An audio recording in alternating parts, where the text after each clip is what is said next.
Here you go, the beautiful, the very delicious blueberry jam that I add to coconut milk, cooked in a salad blueberry jam.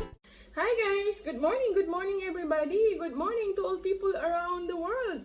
So today, because we have a lot of blueberries, that this is from the farm, so this is one big bowl, and I'm gonna make a blueberry jam. Of course, I'm gonna show you all the ingredients.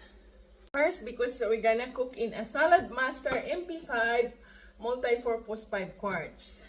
It's electric and we need a probe. So this is the probe here.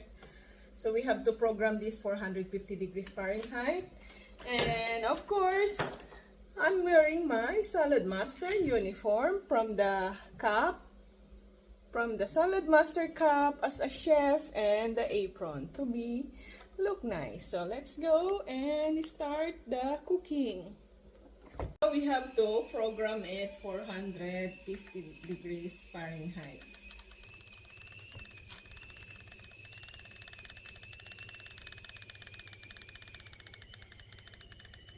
So 450 degrees Fahrenheit, and attach it to the cooker and let it boil. Close the lid. When it's melting already, the blueberries, when it's cooking, it's melting. So when it's melting, that's the time we're gonna add the sugar. For mason jars, we bought it in the store. Of course, we have to sterilize it. So I'm gonna show you that I'm sterilizing it. Now, I use my sink to sterilize it because guys, I don't have a big or huge cookware right now here in US. My big cookware, Salad Master, is in Canada. So I'm using my sink to sterilize this. This is all very hot water, guys. So how I do it, I boil water already in a Salad Master pot and I put in here. And then I'm still boiling some to add more water. So this is how I do, because maybe you're gonna tell me I didn't do sterilize. I always sterilize all the things I'm using for food, especially jams. So this is clean. It's very clean, nothing in it. And the ingredients, of course, the main ingredients is blueberries. Hopefully it will fit everything. So this one, you don't have to blender it, just wash it. So let's put everything in the pot. So hopefully it fits everything, because when it's cooked, it's gonna be shrinking. So we want to cook that. Of course, my favorite ingredients for the jam, coconut milk. So we're gonna use 2 coconut milk. Now it starts boiling already, guys. So you have to put in a low heat. So I'm gonna show you at the probe. So when it starts boiling, it's only 250 degrees Fahrenheit, guys. I turned it to low already, and you have to stir it. Let's open it. Let's stir it again. So it's drying up. Before it was full. Now it's only half on the MP5 Salad Master after a couple hours, because I cook in at 250 degrees Fahrenheit. So it's like medium low. And let's add sugar. So I'm just gonna estimate, guys, the sugar. I know some of you are gonna say, oh, that's too much of sugar. Well, that's why we're gonna put this is called nutmeg. And we're gonna put a nutmeg. So 1 teaspoon of So 1 teaspoon of nutmeg, guys. And 1 tablespoon of vanilla. It's up to you, guys, if you want more vanilla or just a little bit vanilla. So it smells nice. I have to add the cinnamon. It smells nice. So 1 teaspoon of cinnamon as well. Oops, napadami. So 1 teaspoon of cinnamon, guys. And of course, you have to stir it. So I guess the sugar that I put, it's like 2 cups of sugar, guys. If you want sweeter your blueberry jam. So it's up to you, guys. If you want sweeter, put more sugar. If you don't like sweet blueberry jam, don't add so many sugar. That's the only thing. Okay, close the lid. So let's try it out. What is gonna be the taste? So I'm gonna use this one different spoon. I turned it off already, guys. Oh my god. This is so good. Super linamnam. No sour taste. The sweetness is mild. Oh, wow. You know, guys, si Apam gonna like this. For sure. Gonna finish. might not gonna give away because we're planning to give this away, but it's not that much and it's so good. So let's cool this down. Then when it's cooled down, then that's the time I'm gonna put this on a jar.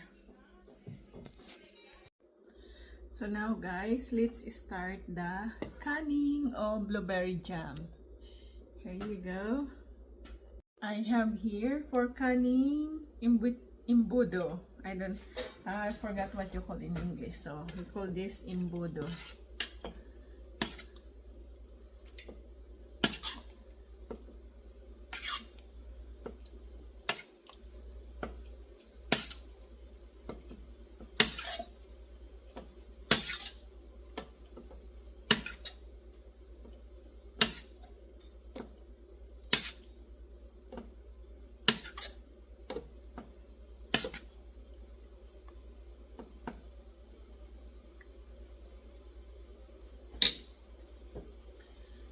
Then, after that, here you go. Para walang kalat, diba?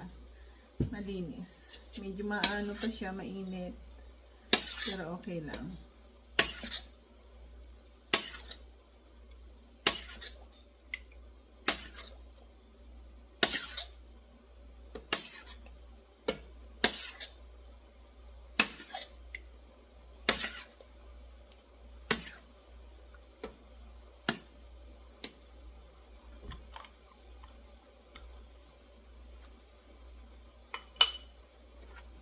Diba? Ang galing. Mabilis sa trabaho. Kunti lang pala to. Baka 4 lang to. Yeah, I think it's only 4. I need to buy more blueberry next time.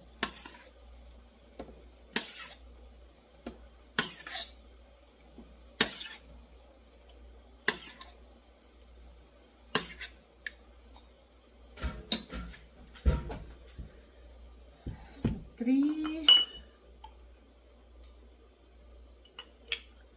Pang-4 na to.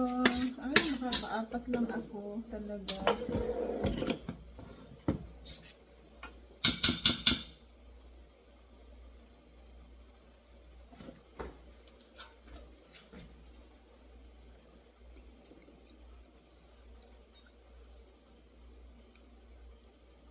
Yeah, it's only 4.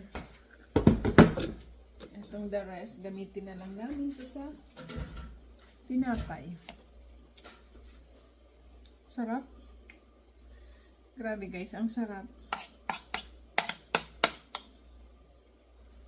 Yan. Natin. Malinis na yan. Ano ko na to. Yan. Matuyot na pati. So, 1.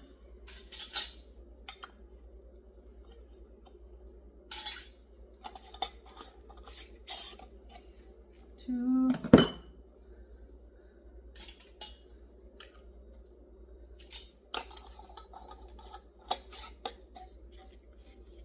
3.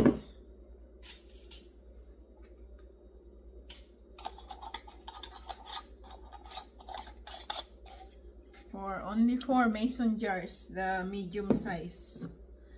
See, look at my blueberry color. So here are my blueberry jam. Only 4 in 1/8. Cook in MP5 Salad Master.